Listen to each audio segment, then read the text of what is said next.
Mathieu Joly, spécialiste de la cartographie de chaîne de valeur. Et aujourd'hui, la question qu'on va se poser, c'est l'opportunité de représenter sa chaîne de valeur pour viser la conformité CSRD. On va rester 1 heure ensemble. Euh, Nous sommes le mercredi 9 octobre et aujourd'hui, je suis à ProDurable à Paris. Donc, c'est une parenthèse dans ma journée. Mais l'idée aussi de cette journée pour moi, c'est de présenter la cartographie d'une chaîne de valeur aux participants de ProDurable et à vous qui êtes à distance. Merci Antoine et Jaffar d'être présents. Je vais d'abord raconter l'histoire qui m'a poussé à faire cette proposition aujourd'hui, puis on regardera les propositions, les obligations de la CSRD. Probablement que Antoine t'en a beaucoup plus entendu parler que Jafar. Dites-moi si c'est le cas. Voilà, c'est ça. Tout à Il y a fait. deux, uni- il y a deux univers qui se rencontrent aujourd'hui, probablement ceux qui viennent de la CSRD et des obligations, et puis ceux qui viennent de la stratégie avec Jafar, puisque c'est Marek qui t'en a parlé, qui s'intéresse à la représentation des chaînes de valeur. Donc ça sera intéressant d'en parler à la fin. Et puis, on fera un tour d'horizon des possibilités pour savoir, parce que ce n'est pas la manière que je vais vous présenter n'est pas la seule manière d'exister, mais elle a des avantages. Et c'est dans ce tour d'horizon des possibilités que nous le rejoindrons. Je vous parlerai de la chaîne de valeur selon Warley, qui est l'objet de notre discussion aujourd'hui. Je vous montrerai un exemple, et puis on passera à une partie questions-réponses à la toute fin. Est-ce que ce programme vous convient? Parfait. Super. Alors, quelle histoire m'amène à vous faire cette proposition aujourd'hui? Moi qui suis issu du monde de la stratégie, principalement. En fait, je m'intéresse énormément à la durabilité des stratégies, à la durabilité des modèles économiques.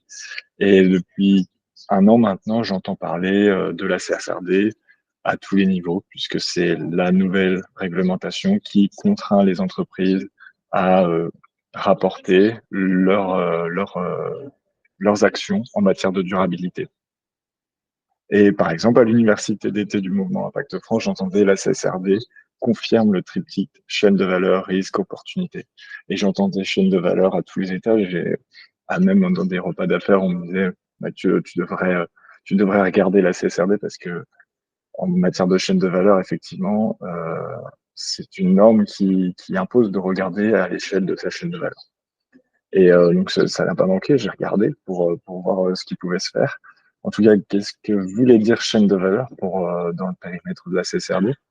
Et donc, dans la norme modificatrice, le mot chaîne de valeur apparaît 22 fois. Dans l'annexe 1, 322 fois pour 14 pages. C'est vraiment un sujet, la chaîne de valeur pour la CSRD.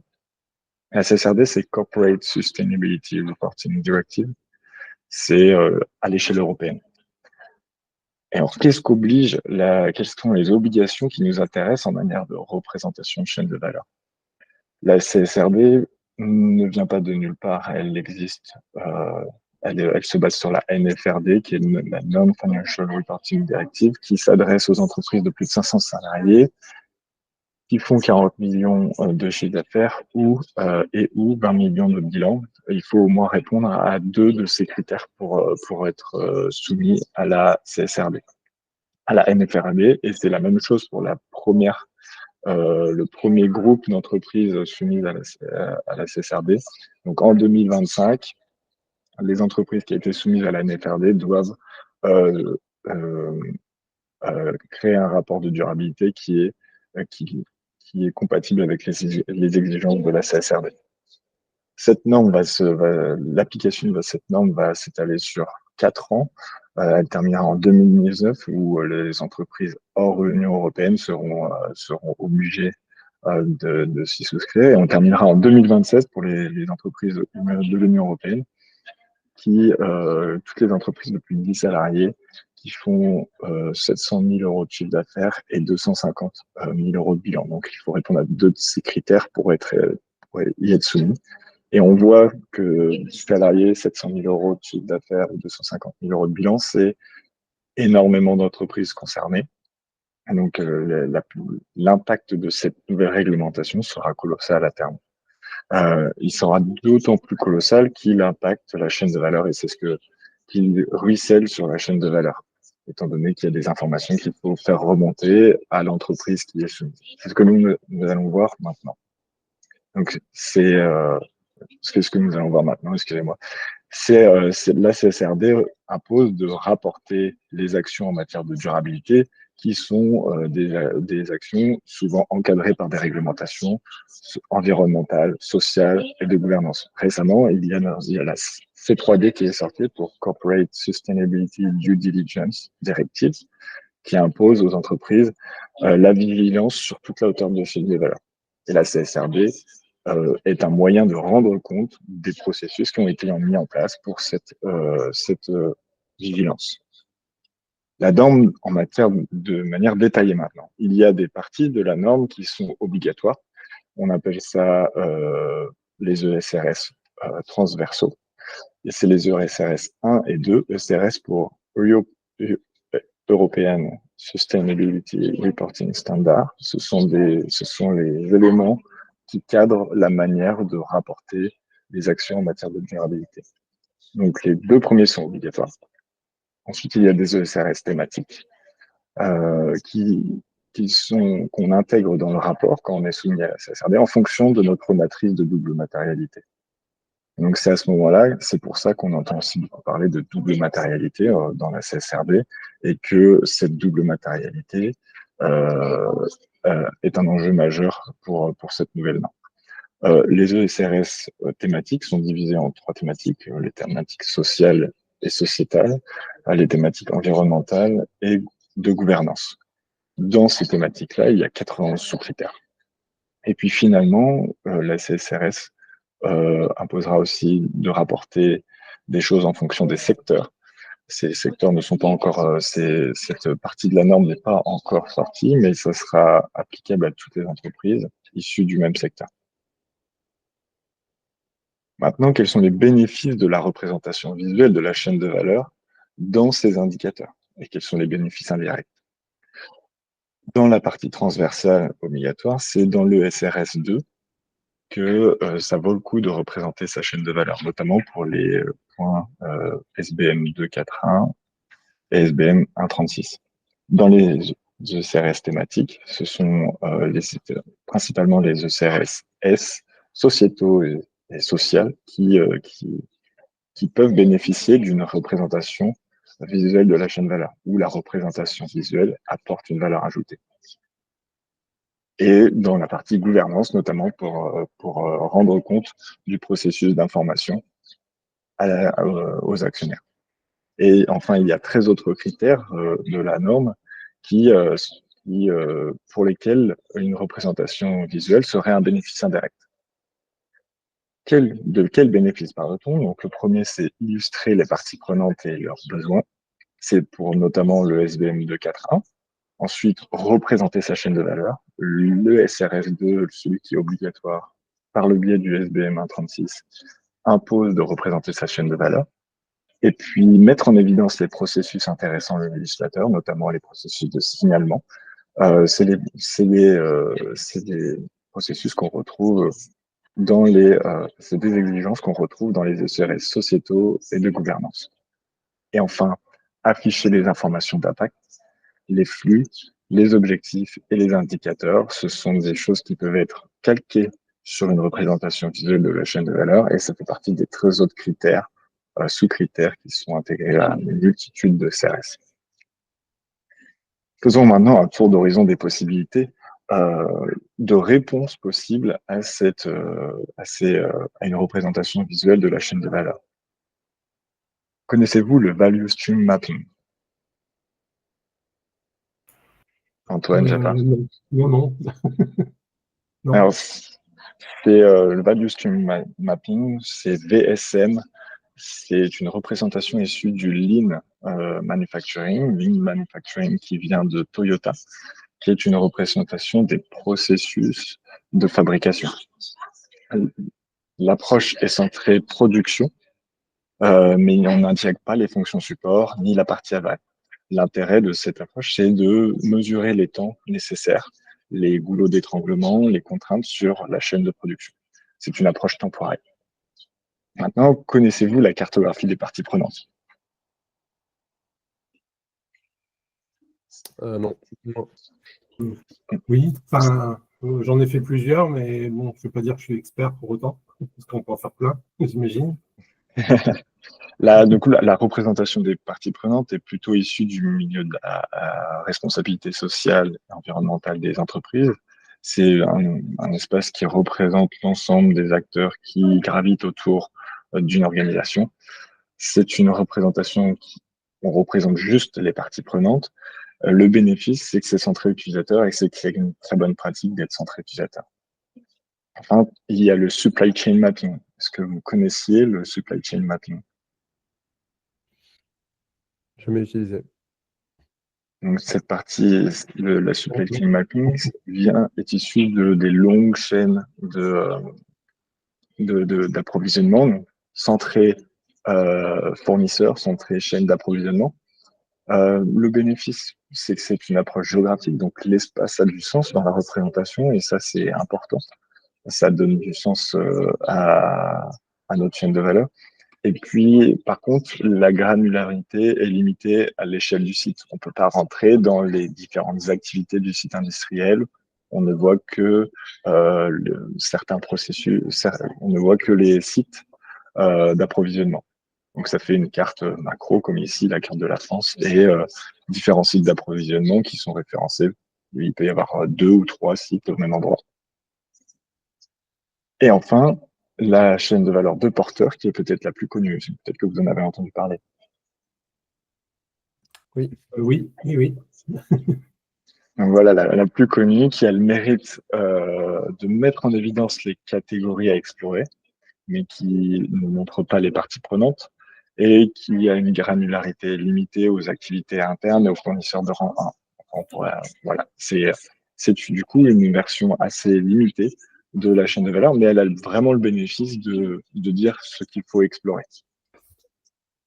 Et enfin, la cartographie, la chaîne de Wardley, qui est représentée ici. L'idée, pour l'instant, c'est ne pas rentrer dans le détail, mais la chaîne de valeur que vous voyez, c'est celle d'un acteur de la consigne, dont le modèle économique, c'est de mettre en réseau des consignes et de récupérer les consignes pour les réinjecter chez l'industriel de l'agroalimentaire.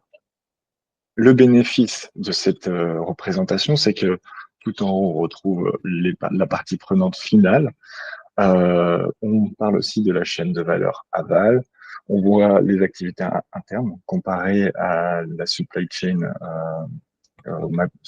mapping. On regarde en interne. On peut voir en interne ce qui se passe dans chaque périmètre d'organisation. Donc là, par exemple, le distributeur de consignes pour les activités internes, ici.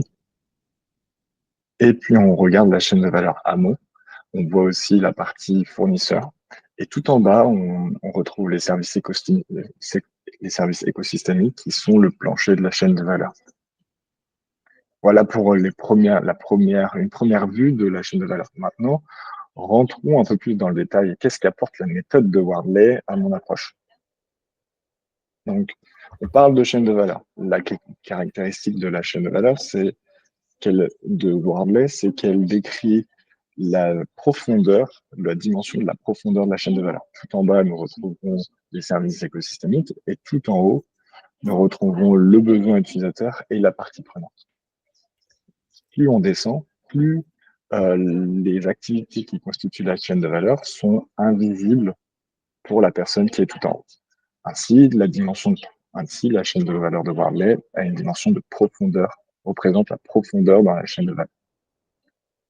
On démarre toujours par la partie prenante finale. Donc, ça peut être l'utilisateur, ça peut être l'État, ça peut être les communautés affectées, ça peut être les syndicats ou les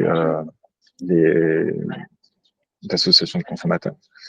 Ensuite, cette partie prenante exprime un besoin, le besoin de la partie prenante. Et c'est à ce moment-là déjà qu'on répond à plusieurs obligations de la norme. Illustrer ces parties prenantes, les parties prenantes et leurs besoins.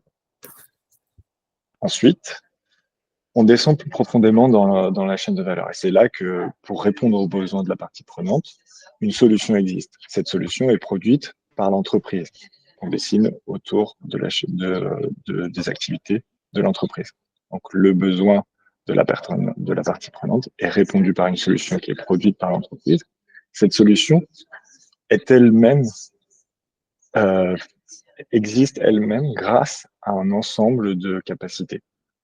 Donc, on appelle ça les besoins pour que la solution existe. Par exemple, si nous parlons d'une boîte de conserve de tomates, pour que la solution boîte de conserve de tomates existe, il lui faut une conserve, il lui faut des tomates préparées et un packaging. Donc, ces trois besoins vont faire exister la solution finale. Et, cela bénéficie au rapport de durabilité de manière à illustrer la chaîne de valeur de l'organisation. Et on peut descendre plus profond. On peut y ajouter les fournisseurs et descendre jusqu'au service écosystémique. Parce que pour faire exister la boîte de conserve, il faut que le fournisseur ait des machines, des capacités qui permettent d'emboutir la boîte de conserve et la produire. On descend comme ça dans la profondeur de la chaîne de valeur. L'avantage des cartes de Wardley, c'est que c'est elle représente une granule. Elle intègre une granularité assez fine, qui n'est pas l'exhaustivité, parce que ce qu'on recherche, c'est pas l'exhaustivité.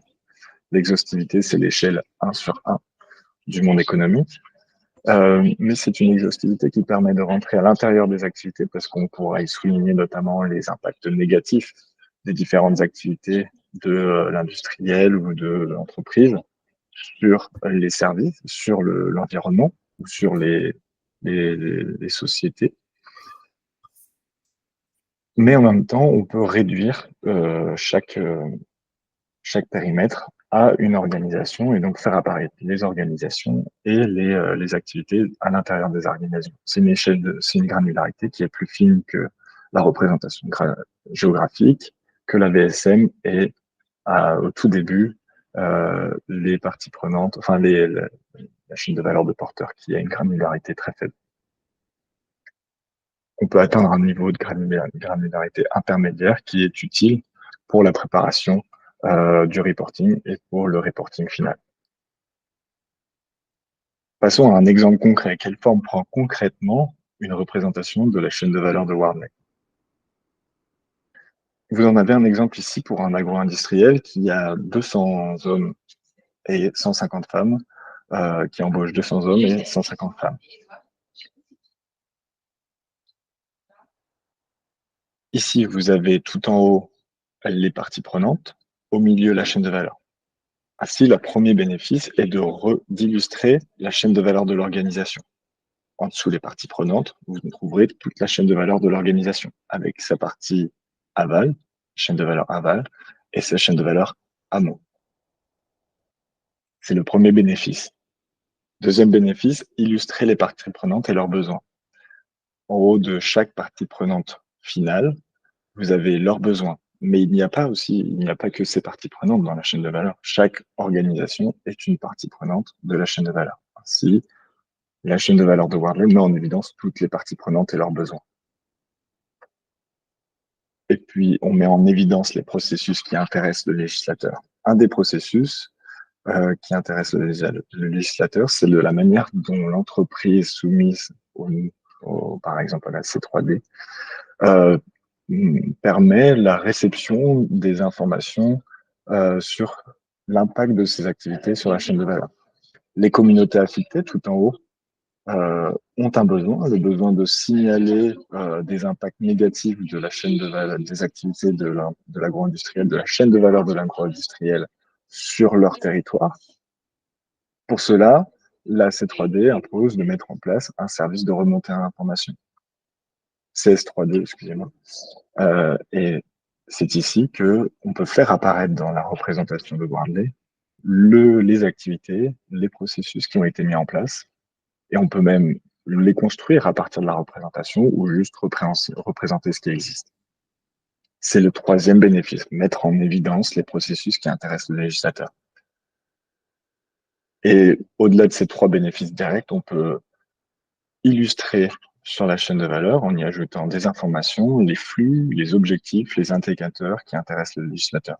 Ici, j'ai mis sur la partie production, j'ai mis l'impact carbone de chaque étape de la production. On retrouve l'impact de la production agricole qui compte pour 67% de la partie, 67 tonnes équivalent CO2 de la production agricole. Ensuite, la production agro-industrielle, c'est 6 tonnes, 6% de l'impact carbone. La distribution, enfin, l'acheminement, la logistique, 18 tonnes. La distribution, 5 tonnes. Et la consommation finale, 4 tonnes. Ainsi, on peut illustrer les flux, les objectifs, les indicateurs qui intéressent le législateur. Comment on Mathieu, fait ça? Oui, pardon. Et du coup, tu peux revenir sur la slide d'avant. oui. Euh, je sais plus ce que je voulais te dire, excuse-moi.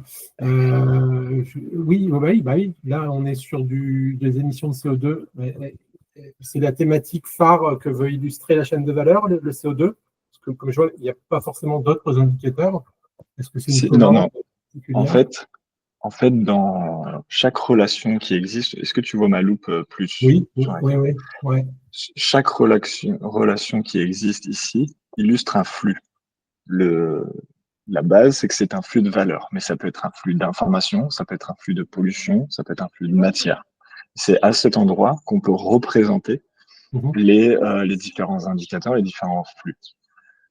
Par exemple, l'indicateur, moi ici, je représente la part homme-femme dans l'entreprise et l'agro-industriel dans le titre.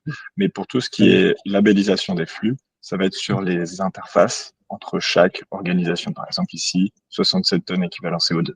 Et Mhm. ça peut être d'autres choses puisque c'est des flux d'informations, de valeurs, de pollution, de matière. Qui sont liés aux enjeux de matérialité de l'entreprise. Donc, Absolument, ouais.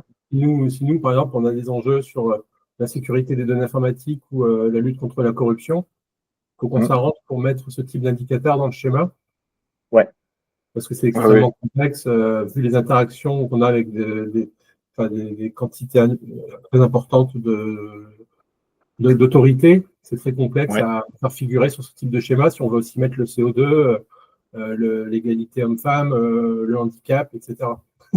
Alors, effectivement, il y a une nécessité de co-construction. Mhm. Il faut faire plusieurs cartes. On peut pas tout mettre sur une carte. Il faut représenter Ouais. certaines parties de l'offre. Plus l'organisation est grande, plus la chaîne de valeur est compliquée. Mais le travail et le savoir-faire qui est issu de cette enfin, de cette méthodologie, c'est justement à la fin, c'est de savoir à peu près à quelle échelle on s'arrête pour faire remonter les informations utiles. Vous voyez ici, Mhm. dans l'agro-industriel, j'ai pas mis tout, j'ai mis les informations qui étaient utiles, notamment les conditions de travail, les services de signalement, qui étaient utiles pour la représentation, en vue de répondre aux exigences de la CSRD. Et donc, à ce moment-là, ben, on fera une représentation plutôt centrée données informatiques, sécurité des données informatiques, et puis une représentation centrée impact carbone, par exemple. Ok, merci. Même ça montre qu'effectivement, peut-être chaque métier dans l'entreprise peut être amené à faire sa chaîne de valeur pour En dire tout des cas, choses qui ne soient pas trop macro, quoi. ouais, absolument. On peut, la chaîne de valeur, le fond ne changera pas forcément. En tout cas, on sélectionnera les informations à faire ressortir. Mais Mhm. ensuite, on peut y appliquer un calque en fonction des activités de chaque partie de la chaîne de l'entreprise, Mhm. comme tu dis. Et donc, comment on fait ça? On se prépare, parce que c'est surtout un travail de préparation pour illustrer ça. Est-ce qu'on a conscience de notre chaîne de valeur? Donc, moi, là-dessus, je vous accompagne à préparer une représentation. On co-construit ensemble la représentation. Et puis, une fois qu'on a co-construit une première représentation, on s'aperçoit s'il y a des trous dans la raquette, s'il y a des zones d'information qui nous manquent. Et c'est à ce moment-là que la collecte d'informations intervient. Et donc, là, vous entrez dans une démarche euh, de recherche d'informations chez les fournisseurs, les sous-traitants, les départements de l'entreprise. Et on va voir les opérationnels à ce moment-là, puisque le bénéfice d'avoir une représentation visuelle, c'est qu'on peut essayer de traduire le langage des opérations. Une fois qu'on a fait ce travail de préparation, qui est un travail confidentiel, on peut construire les services qui répondent aux exigences des différentes réglementations. Mais pour cela, c'est une prestation optionnelle. On peut travailler avec des designers de services. Et à la toute fin, on adapte la représentation confidentielle pour qu'elle soit communicable et qu'elle soit discrète vis-à-vis des informations de modèle économique, par exemple. Mais on adapte avec une représentation graphique la chaîne de valeur que je vous ai présentée précédemment. Donc ça, c'est la partie co-construire. Mais il est possible aussi de s'y former. Moi, je suis formateur et mon centre de formation est certifié Calliope. Inter à distance ou intra sur site. Il y a une formation la semaine prochaine en distance, ça dure un jour et je vous y donne toutes les connaissances et les savoir-faire pour représenter la chaîne de valeur et aussi faire construire une chaîne de valeur par vos collaborateurs. Voilà, moi c'était Mathieu Joly, je suis ravi de vous avoir présenté cette approche de la chaîne de valeur pour répondre à la conformité CSRD, pour se mettre en conformité d'un point de vue de la CSRD. N'hésitez pas à m'envoyer un mail ou à noter mon numéro de téléphone pour qu'on reste en contact. C'est le moment des questions, je vous écoute sur vos appréhensions et ce que vous avez retenu de ce moment. Merci. Merci déjà. Jafar, je ne sais pas si tu partages. Mais je trouve ça déjà, ça m'a fait un peu progresser dans ma compréhension de la chaîne de valeur. C'était le but recherché. Et merci. Trop bien. Avec plaisir. Non, bref. Carrément. Moi, pour te dire d'où je partais, en fait, et ce que j'étais venu chercher, moi, c'est plutôt dans une logique de compréhension de mes clients et de mes partenaires, où l'idée, c'est de dire, aujourd'hui, on travaille avec des organisations très différentes, et il y a ce besoin de mapper et de comprendre les organisations pour savoir, quand on intervient sur une partie de la chaîne de valeur, où est-ce qu'on apporte de la valeur, qu'est-ce qu'on peut potentiellement toucher, sur quoi on peut agir en termes d'impact. Plus qu'une démarche interne de le faire, en tout cas à mon échelle. Et du coup, c'est intéressant parce que, en fait, ce que j'ai surtout découvert, parce que pour le coup, j'en avais juste entendu parler, j'ai pas vraiment vu la structure, c'est la taxonomie, c'est à quoi ça peut ressembler en termes de simplification, ce qui peut paraître un peu complexe finalement quand on rentre dedans et qu'on lit. On comprend la notion de flux, on comprend la notion de ce qui est interne, ce qui est externe, ce qui est écosystémique, la notion de profondeur, tout ça, c'est des éléments qui sont nouveaux pour moi, donc hyper intéressant. Et du coup, maintenant, moi, j'ai plus envie de m'exercer, de prendre des clients actuels, des partenaires, etc., et puis de voir ma capacité à pouvoir le construire ou éventuellement même le co-construire avec eux pour leur dire, voilà ma compréhension de votre chaîne de valeur. Nous, on intervient à cet endroit-là, on pense qu'on a de l'impact sur tels éléments de la chaîne de valeur. Est-ce on tape à côté ou est-ce qu'on est sur les bons sujets, quoi. Un des usages qui est très intéressant de cette représentation, dont j'ai entendu déjà parler, c'est de l'utiliser pour onboarder des clients sur des projets, par exemple. On dit, nous, on travaille là, dans la chaîne de valeur. Tes interactions, ton flux et tout ça, ça sera avec ces parties prenantes. Tu vas devoir les rencontrer et tout ça, ça te permet de situer notre position dans la chaîne de valeur. Ça, c'est un autre usage de la représentation de Wardley. Sachant que la partie que je vous ai montrée là, en fait, elle peut évoluer aussi en termes, elle peut évoluer la pratique. La partie que je vous ai présentée là, c'est la première dimension de la chaîne de valeur. Il y a une autre dimension qui est l'évolution, qui est l'axe horizontal. Et donc là, on va venir positionner chaque composant dans leur évolution qui donne une dimension stratégique à l'outil. Et cet outil-là est évolutif. Pour l'instant, ce qui est utile pour la CSRD, c'est juste représenté dans l'espace de la profondeur, dans la dimension de la profondeur. Mais cet outil est évolutif. La première chose qu'on apprend, c'est représenter ce système. C'est la première pierre. Ouais. En tout cas, merci d'avoir pris le temps de faire ce 0 to 1 qui, moi, m'a été utile. Trop bien, trop content que c'était utile. Antoine, tu voulais ajouter quelque chose? C'était super utile. Je réfléchis, mais c'est vrai que nous, on travaille sur le sujet depuis quand même pas mal d'années, mais pour autant, c'est une quête perpétuelle d'amélioration, que ce soit les indicateurs, les sujets embarqués, etc. Là, nous, on est une mutuelle, donc on travaille beaucoup sur l'environnement. C'est un sujet qui n'est pas forcément taguer spontanément quand on questionne les gens sur notre responsabilité. Pourtant, il y a plein de sujets sur la santé environnementale, sur la biodiversité qui est liée avec la santé. Enfin voilà, nous, on essaie d'embrasser le sujet un peu sous cet angle, mais on a aussi un fort angle sur tout ce qui est social, tout ce qui est gouvernance aussi, sur la corruption, l'éthique des affaires, etc. Avec des agences, des sites administratifs, etc.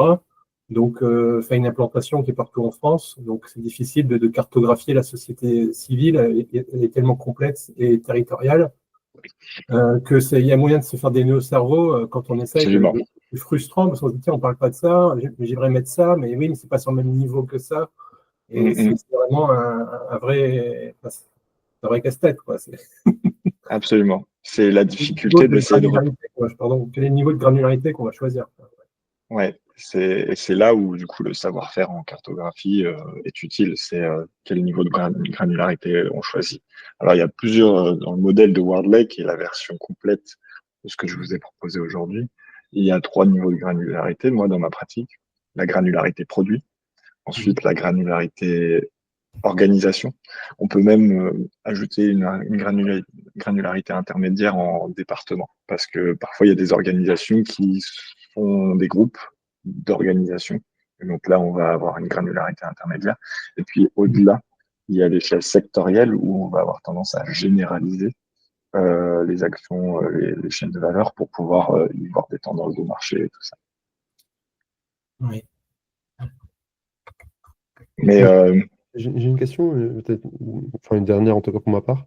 C'est est-ce qu'il y a une intention de justement simplifier volontairement la cartographie pour finalement obliger à créer de la clarté, quoi? Parce que là, quand je lis celle que tu nous as présentée, en fait, c'est simple. Ça peut paraître un peu complexe. Quand on lit, ben, en fait, signaler, c'est signaler, quoi. Il y a pas de doute. On sait exactement. Après, le processus de signalement, l'outil, la méthode, peut être complexe, mais c'est autoporteur, quoi. Est-ce qu'il y a une intention là-dessus? Alors, en fait, quand on fait une étude, donc là, une étude via le modèle de Warley, on cadre toujours. On a toujours un objectif, on a toujours un cadre, un périmètre d'étude. Là, dans ce que je vous ai présenté aujourd'hui, le périmètre d'étude, c'est représenter sa chaîne de valeur pour viser la conformité CSRD. Donc, on va mettre toutes les informations, on ne va pas détailler tous les processus de production de la valeur servicielle, par exemple, d'Harmony Munchen, mais on va détailler ce qui nous intéresse et aussi tout ce qu'ils font en matière de conformité à la réglementation sociale, environnementale et de gouvernance. Et donc, déjà, ça cadre vraiment ce qu'on met à l'intérieur. Ensuite, moi, j'ai une approche plus structurée en moyenne dans la communauté. Et donc, je mets des noms particuliers, je définis de certaines manières les labels, ce qui ajoute de la clarté. Là, le travail que tu vois de simplification sur cette carte, il est énorme. La première qu'on fait n'est pas là, ne rend pas ça, mais déjà utile d'un point de vue de la discussion qu'on a eue sur qu'est-ce qu'il y a autour de nous, en fait. Quelles sont les parties aval, quelles sont les parties amont de notre chaîne de valeur, comment interagissent les différents services et tout ça. Je peux vous remontrer la chaîne de valeur de la consigne, qui est aussi très intéressante parce que ici,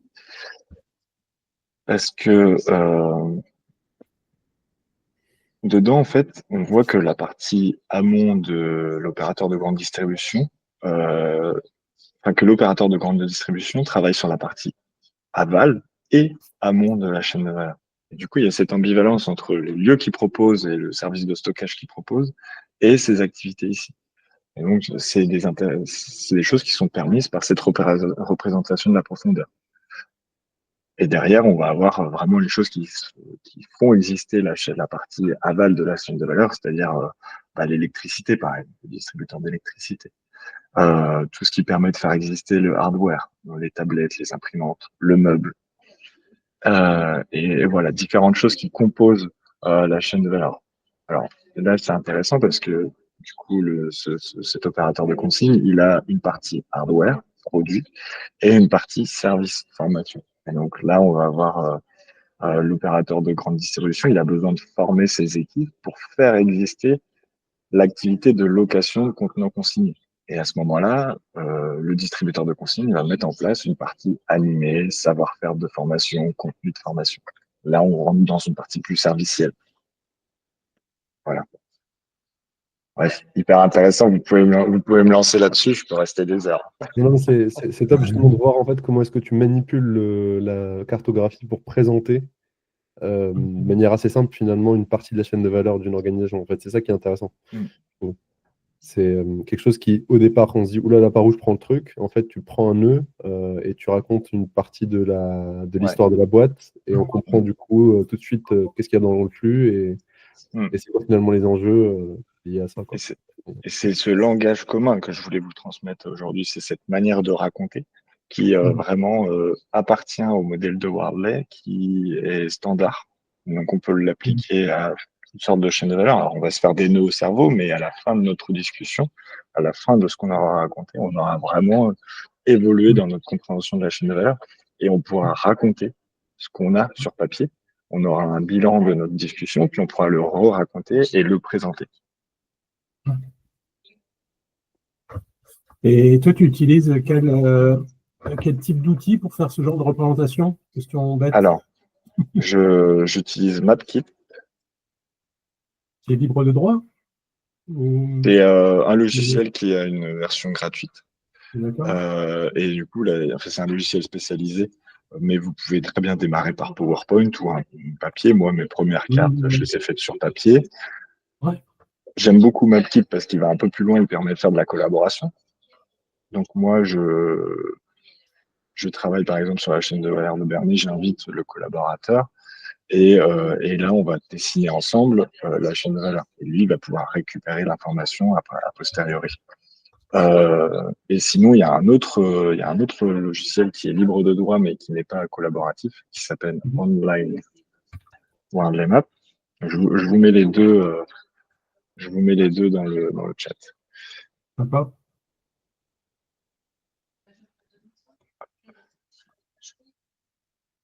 J'ai pas encore trouvé où était le chat, mais je pense que j'ai bon espoir de le trouver avant la fin.